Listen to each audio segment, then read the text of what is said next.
Bien, arrancamos, ¿De qué se trata un poco esto? Vamos a hablar de predicción de demanda en épocas post-COVID, básicamente apalancándonos en datos, muchos datos, con fuerte foco en técnicas de Machine Learning y también datos externos, que nos referimos a variables externas que estén impactando a la demanda. Sí, así que antes de arrancar nos presentamos. Yo soy Inés Nocetti, trabajo en el equipo de Applied Intelligence en Accenture, soy Data Science Senior Manager y hace 9 años de experiencia, y creo que ya voy por los 10 más o menos, pero que trabajo en este mundo de datos y Advanced Analytics. Bueno, y mi nombre es Nicolás García Mauni, soy especialista en temas de analytics también en el equipo de Data Science de Accenture. Vengo del lado de economía, pero después hice una maestría en temas de negocios y análisis de datos, y hace ya 2 años y medio que estoy trabajando acá en el equipo resolviendo problemas de Data Science y con especial foco en forecast de demanda. Sí, un poco también la idea de esta charla es contar nuestro punto de vista, pero basado en algo que nos abofeteó de alguna manera, que fue este momento de pasar de un tipo de historia a otro tipo de historia. Así que lo que les vamos a contar está apalancado en un caso real, con algunos puntos de vista y cosas que estuvimos viendo ante este contexto, ¿sí? Así que un poco la agenda es contar, bueno, cómo era antes, cuáles fueron los impactos, cuáles son los desafíos que tenemos ahora, cómo enfocamos esta solución ante este problema que se produjo. Esto está más que nada enfocado en este caso que les contamos, y de vuelta enfocándonos en este caso, cuáles fueron los beneficios que se obtuvieron al usar este tipo de técnicas. Sí, cómo era el mundo pre-COVID, más allá de no usar barbijos y otras cosas, enfocándonos en el mundo de demand forecasting, cómo era el pre-COVID. Bueno, básicamente la historia nos aportaba mucha información, ¿sí? Podía ser utilizada para capturar patrones y replicar esos patrones a futuros. Usaban muchos modelos inerciales, ¿no? Donde básicamente lo que venía estando se replicaba, se extrapolaba y bueno, si tenía estacionalidad seguía, más o menos algunas variables. Y de hecho también en muchas empresas donde la cantidad de productos a forecastear es del orden de miles y miles, también se usaba muchas veces un mismo modelo y se aplicaba a los diferentes productos. Sí, entonces es por esto One Model que le aplica totalmente a todos. Sí, era un mundo mucho más simple desde el punto de vista de los datos. eh, Así era como se hacía básicamente forecasting previo a esto. Sí, y acá una cuestión, en esta empresa en particular en la cual estuvimos con este proyecto, era tan constante la historia que estos modelos no solo era el mismo tipo de modelo, sino que también hasta usaba los mismos parámetros para todos los productos, lo cual te dice de lo estable y lo hasta predecible que era la historia previo a todo este sacudón de la pandemia. Tal cual, usaban lo mismo, se basaban en la historia sin variables externas y les iba bien, tenían un buen nivel de precisión. Mejorable, seguro, pero con eso estaban muy conformes. Bueno, un Sí. poco llegó ahí el cisne negro, el impacto de la pandemia. ¿Y qué cambió con todo esto, no? Primero es que cada serie o cada producto, cada venta de cada producto se volvió mucho más impredecible, ¿sí? El nivel de incertidumbre aumentó muchísimo porque muchas cosas ya no pasaban por depender de la naturaleza del producto en sí, si el producto era estacional o no, sino de decisiones, por ejemplo, políticas, esta empresa en particular vendía alimentos e insumos para restaurantes, buffets, hospitales. Entonces, que un restaurante se pueda abrir o no, no dependía del producto en sí, no dependía de la lechuga que se esté vendiendo, sino de decisiones que los excedían. Em, Así que cambió la historia y además muchas variables que antes no eran relevantes, ahora lo empiezan a hacer, como esto que contaba recién de la restricción o, por ejemplo, la capacidad de saturación de los hospitales, porque también les vendían a los hospitales. Y por otro lado, los cambios de patrones de consumo. ¿Sí? Puede ser que algunos patrones de consumo además hayan sido picos, como cosas esporádicas, pero otras cosas que empiezan a cambiar, como por ejemplo los productos de higiene, donde se hizo un step, directamente fue un escalón y que por un tiempo todavía parece que va a seguir. Así que sí, sí, esta es una de las variables que previo a la pandemia, previo a la cuarentena, el índice de movilidad era una variable muy fácil de predecir, ¿no? No tenía sus estacionalidades según la región, regiones más turísticas o menos turísticas, pero era estable en el tiempo, el rango de incertidumbre era acotado. Ahora, una vez que esto sucedió, no solo fue drástico el inicio, sino que cada uno de los pasos era difícil de predecir y obviamente la movilidad impactaba de forma casi directa al consumo de las personas de estos insumos o de estos productos que tratábamos de pronosticar. Así que en este momento fue donde empezaron a tomar relevancia variables como movilidad, que antes no la teníamos en cuenta y ahora empieza a ser importante. Otra cosa interesante es estas cosas extrañas que pasaron, donde se pueden ver quizás no en ventas, no en movilidad, pero sí en búsquedas en Google, donde también nos dan un patrón de qué es lo que está pasando con diferentes tendencias, ¿no? La palabra barbijo explotó y quedó en un nivel superior a lo que venía estando pre-pandemia. Ahí, Nico, si querés pasar a la siguiente. Un tema de los desafíos en este periodo. Y esto es más allá de pandemia, ¿no? Pandemia, un poco los desafíos del forecasting, ¿no? Cuando uno habla de modelos predictivos, se puede separar la parte de hacer la separación en training, validation y test, pues las podemos hacer random, ¿no? Cuando vemos temas de demand forecasting, hay mucha dependencia intertemporal, entonces el split de esa información no es tan trivial. Y esto puede hacer eh, que a la hora de tener que definir un test, nos quedemos sin historia, ¿sí? Acá, donde la historia se rompe, ¿cuál va a ser nuestro test? ¿Cuál va a ser nuestro set de validación? Si la parte de validación es pre-pandemia. Así que todos esos desafíos fueron, más allá de elegir solo un modelo, con qué modelo hacer un pronóstico, es con qué tipo de experimentación lo vamos a hacer y qué tipo de enfoque vamos a tener. Eh, Así que, Y, nada, digo, demand forecasting es un dolor de cabeza de por sí, pero en este contexto el problema se duplicó. y ahí en ese contexto también, en una cuestión de serie de tiempo, muchas veces uno puede aprovechar los patrones de la historia, tanto por ejemplo tendencia o estacionalidad, para intentar predecir el futuro. Acá se rompe tanto el contexto, se rompe tanto el paradigma, que es mucho más difícil poder aprovechar esa historia y, y esa dependencia intertemporal, porque justamente los patrones se rompen y justamente te quedas con poca información relevante para poder intentar predecir el futuro, ¿no? Totalmente. Así que bueno, ahí un poco ya lo venimos contando, ¿no? Pero los desafíos a resolver fueron varios, más allá de los que uno tiene históricamente en cualquier proyecto de analytics, tema de datos, temas de calidad de datos. Pero bueno, lo que nos pasó ahora principalmente es que la historia que teníamos dejó de ser relevante, ¿sí? Lo que contaba Nico, el tema que los patrones que son súper útiles y no sabíamos si se iban a mantener o no.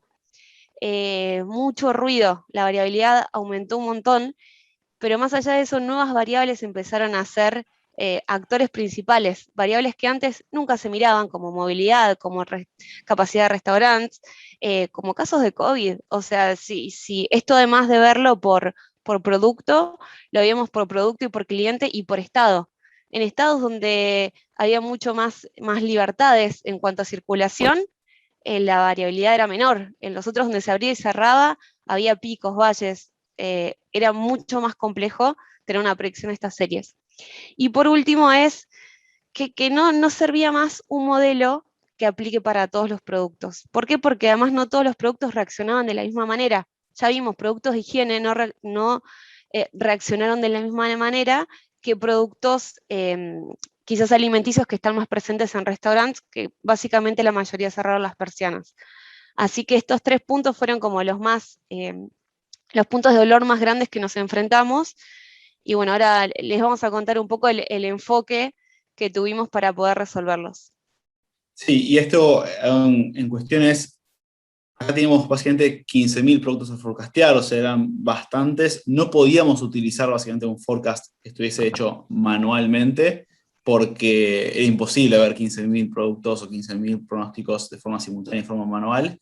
Y además, bueno, justamente el forecast que utilizaba esta empresa tenía cierta intervención manual, entonces se dificultaba una comparación justa, pero bueno, igualmente era un desafío que teníamos que resolver, ¿no? Pero cuando pensamos en estos desafíos, obviamente, bueno, son desafíos, pero también representan oportunidades para encontrar básicamente soluciones innovadoras, ¿no? Recordemos que acá dijimos básicamente tres desafíos grandes: el tema del ruido, el tema de la falta de datos relevantes y de la heterogeneidad. Y bueno, vamos a contar básicamente qué hicimos para sortear esos tres desafíos, ¿no? Intentar reducir la variabilidad e intentar mejorar nuestros modelos atacando esos tres puntos.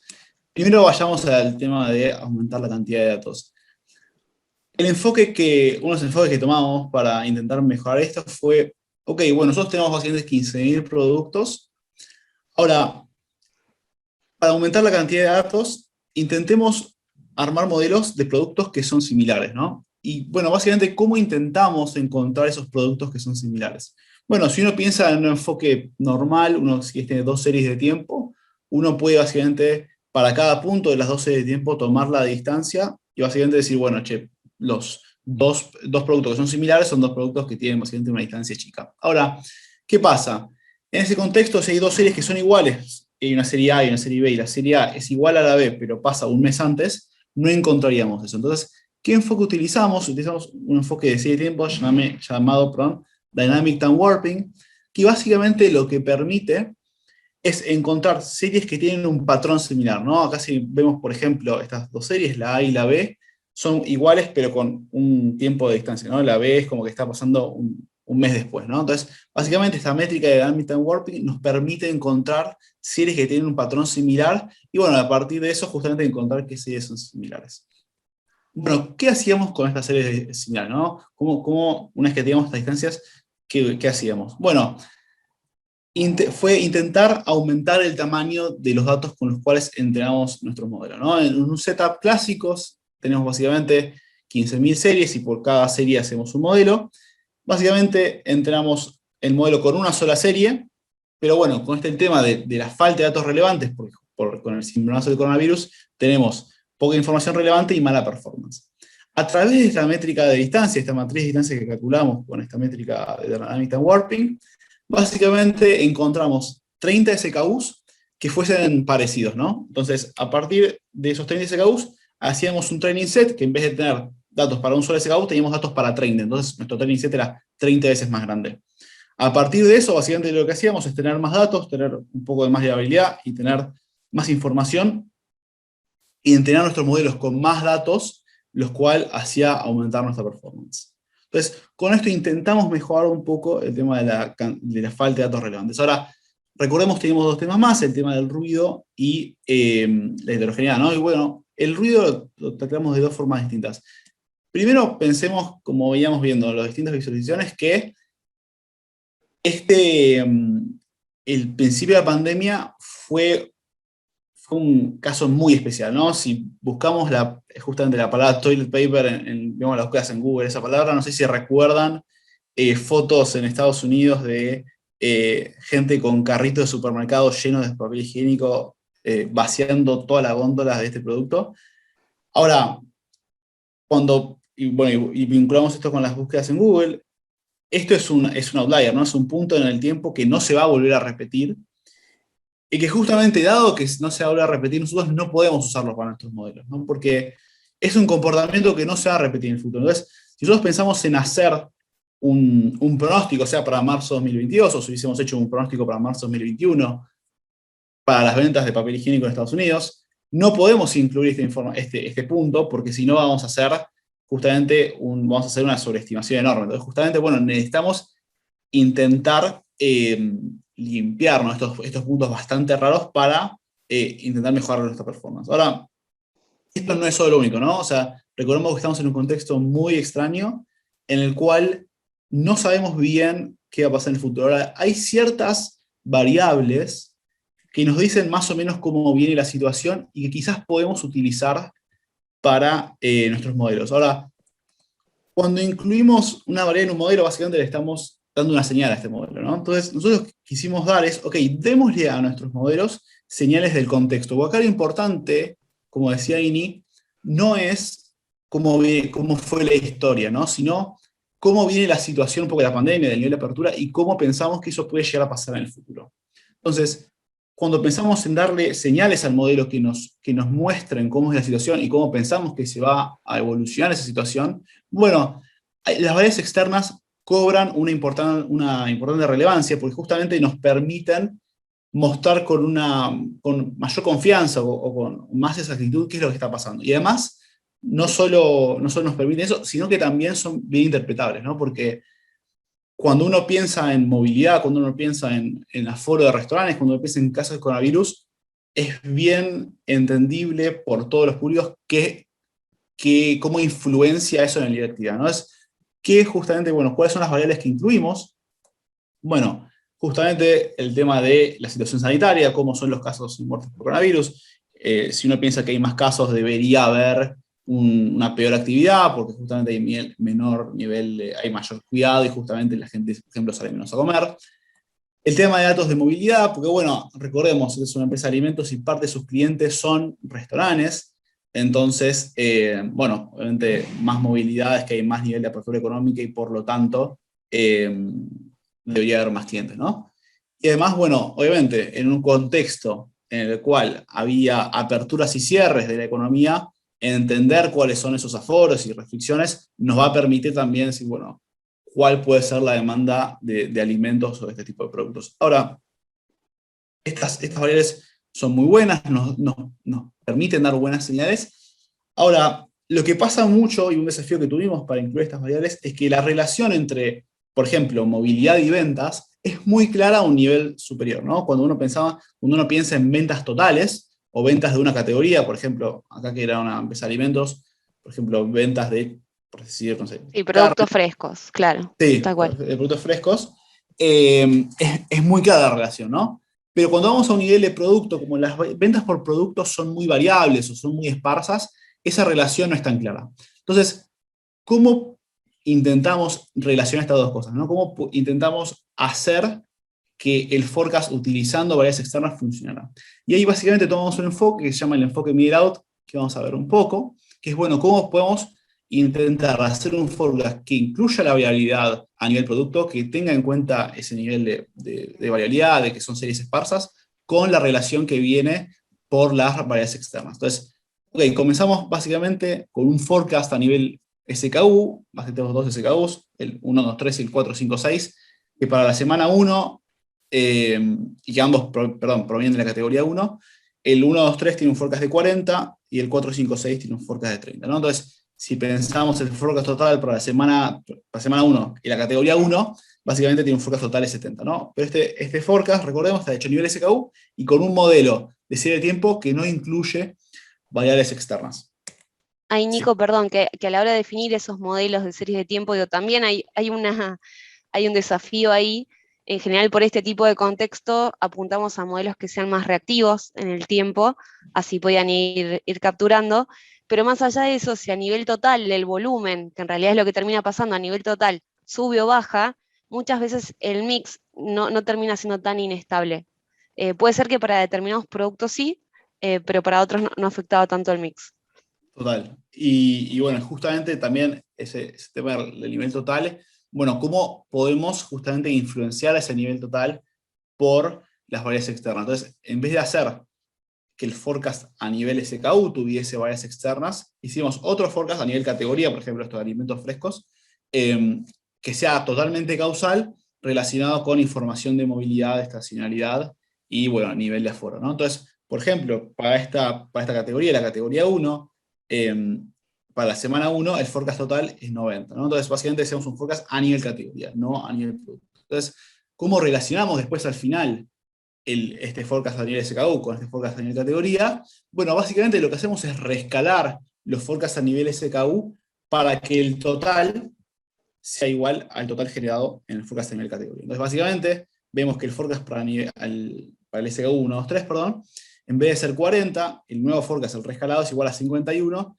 y el del 4, 5, 6 es igual a 39. Porque de esta forma hacemos que la suma total sea igual a la suma total del forecast generado a nivel de categoría. Entonces, de esta forma, incluimos las dos cosas, ¿no? O sea, el tema de un forecast que fuese reactivo, que tenga en cuenta la variabilidad de cada producto, y que además un forecast a nivel de categoría cuyo nivel total esté influenciado por las variables del contexto, ¿no? El tema de los casos de coronavirus, de aforo, de movilidad. Sí, en este contexto y con este enfoque también hay un plus en no usar, en no rescalar con la historia y sí rescalar con el forecast. Sirve mucho para los casos donde uno de los productos dentro de la categoría o la familia tiene un patrón, por ejemplo, tiene tendencia o tiene estacionalidad, donde ese mix histórico no es, no es señal del mix que va a tener a futuro, versus lo que lo puede llegar a tener el forecast. Así que también es un plus que engloba este enfoque. Total. Pero acá recordemos también que hablamos, ¿no?, de la variabilidad y de la heterogeneidad que venía del impacto del coronavirus en distintos productos. Entonces, ¿cómo intentamos hacer un ecosistema que fuera más robusto a estos cambios, no solo a la heterogeneidad del impacto del coronavirus, sino también a los cambios de contexto, ¿no? Como dijimos antes, en el esquema original de esta empresa había solo un modelo, justamente un modelo sociedad exponencial, que además tenía el mismo parámetro para todos los productos.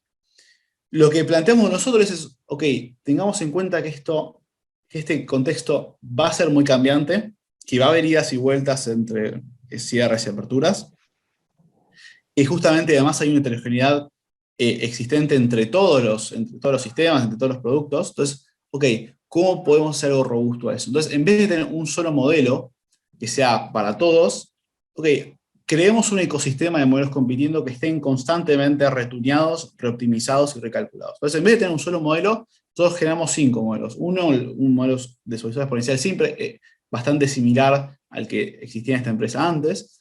Un modelo de solución exponencial optimizado que básicamente calculaba parámetros para todos los productos de forma individual en vez de hacerlo uno para todos. Este enfoque con un modelo de árboles que tenía este tema de data augmentation que vimos encontrando series similares para el entrenamiento.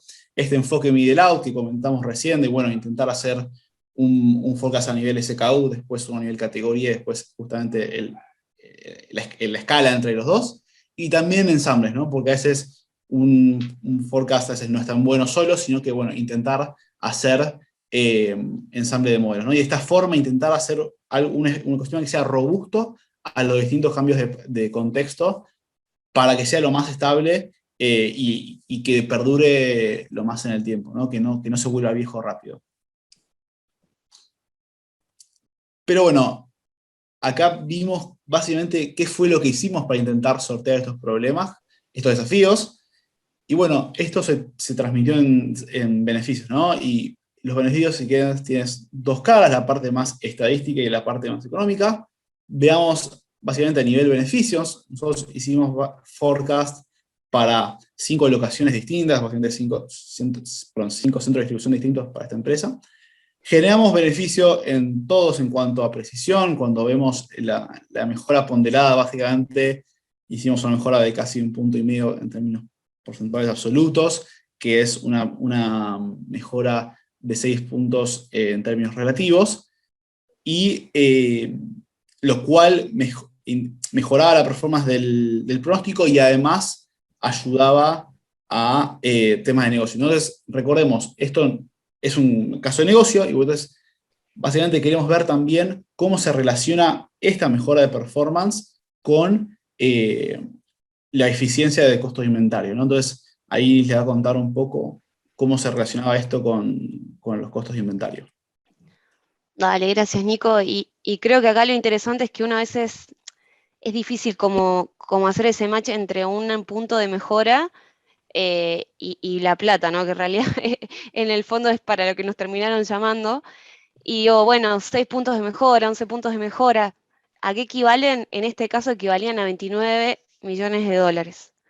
Donde a veces digo, quizás nosotros más cómodos del lado de la matemática decimos, bueno, 5 puntos, no sé si es mucho o poco. Cuando vemos el impacto y lo atamos, el número termina siendo sorprendente. ¿Y qué impacta y por qué es tan fácil medir si tenemos los costos claros? Es porque un punto de precisión en el proceso de forecasting está totalmente atado, por ejemplo, a la gestión de inventarios, ¿no? Si yo puedo tener una buena precisión, puedo tener un inventario mucho más eficiente. En diferentes sentidos. Uno es que no voy a tener un exceso de inventarios que se puede atar muy fácil con los costos, costos de capital inmovilizado, costos de almacenamiento, costos de seguridad que vas a tener que pagar, costos de obsolescencia y hurtos. En este caso, además que había productos con fechas de vencimientos muy rápidas. Y por otro lado, incluso más allá de eso, está la parte del nivel de servicio, ¿no? Si yo tengo el stock que tengo que tener, cuando lo tengo que tener, nunca voy a quebrar. O el cliente me lo va a pedir y yo voy a tener ese producto. Así que eso también tiene un costo, más allá de lo que no se puede tangibilizar. Y en total terminaron siendo 29 millones de dólares el proyectado para un año, cambiando los modelos actuales versus este nuevo enfoque. Sí, más allá de las ganancias monetarias, creo que nosotros ganamos mucho en cuanto a lecciones aprendidas. La realidad es que fue como un sacudón para nosotros arrancar un proyecto así, acostumbrados al mundo forecasting viejo. Eh, y un poco lo que aprendimos es el punto más clave para mí, creo que es, no hace falta, digo, ninguno de nosotros quiere predecir el próximo cisne negro. Eh, no predecir lo impredecible, sino empezar a acotar incertidumbre. ¿Sí? Que, digo, no quiero decir, bueno, mañana empieza una pandemia nueva, sino que, bueno, ya estoy, ya está, ya llegó, más o menos cuánto se va a mover mi venta, ¿sí? Empezar a afinar lo máximo posible ese rango. Incluso en estos modelos que incorporamos variables como eh, capacidad de restaurante o las aperturas de diferentes ciudades, empezar a jugar con las palancas, decir, bueno, ¿qué pasa si la semana que viene esto queda cerrado y esto queda abierto? ¿Cómo va a impactar? Y esto queda cerrado y esto abierto. Ok, ¿cómo se va afinando ese rango? Después, por otro lado, es clave, y en la mayoría de los proyectos que trabajamos, es clave entender los drivers del negocio. La matemática, la analítica, lo que sea, funciona muy bien, pero si no le falta esta parte, si no hacemos la simbiosis, no alcanza. Así que en ese sentido tuvimos que hablar muchísimo con la gente del negocio para entender. Nosotros les contamos algunos drivers que quizás son los más intuitivos, pero hay cosas más del corazón del negocio que necesitamos ese input, porque si no, no es tan claro qué variables probar. Hay infinitas. Sí, y Por ahí otro también, lado, sí, sí, relacionado con eso, nos ayuda a entender bien qué es lo que está en los modelos y también genera que una vez que uno propone un modelo sea mucho más fácil adoptado por el cliente, ¿no? Porque justamente las ventas están relacionadas con variables que ellos saben que impactan justamente en su negocio, lo cual hace que la adopción posterior sea mucho más fácil. totalmente. Y un poco atado con eso y a la cantidad de variables que van a venir, porque también hay variables que creen que funcionan y quizás no puedan funcionar o son más difíciles de predecir que lo que queremos predecir en sí. Ese tipo de cosas hay que experimentar. Digo, no hay de entrada una respuesta que digamos, bueno, con este modelo la vamos a romper. En general, tratamos de ir creciendo en cuanto a complejidad de los modelos. Todo el mundo de forecasting es un mundo exploratorio y no hay un resultado que yo diga, bueno, este es el mejor y terminé acá. Es infinita la experimentación que hay y antes de hacerlo no hay un resultado obvio a obtener. Por otro lado, no existe un modelo que dure para siempre. ¿Por qué? Porque el contexto no dura para siempre, porque la situación no dura para siempre. Digo, la pandemia fue algo excepcional, sí, pero puede ser que mañana esta empresa desembarque un nuevo competidor y le coma el mercado. Y no estamos teniendo en cuenta esa variable de market share, por ejemplo. Entonces, no existe un modelo que dure para siempre, y un poco de la mano con esto es, si se rompe el contexto, se rompe el paradigma. No tiene sentido seguir usando modelos viejos, modelos para algo que ya no funciona, ¿sí? O seguir experimentando con una historia que ya no sirve. Hay que, hay que romperse un poco la cabeza, salir un poco de la caja y buscar nuevos enfoques para obtener mejores resultados. Así que bueno, con estas lecciones a nosotros nos sirvieron mucho, esperamos que también les sirva si alguien más está en este mundo y que les haya resultado interesante la charla. cualquier duda, nos pueden encontrar a Nico o a mí en redes sociales, en LinkedIn, lo que sean, buscar nuestros nombres y ahí aparecemos. Muchas gracias. Muchas gracias.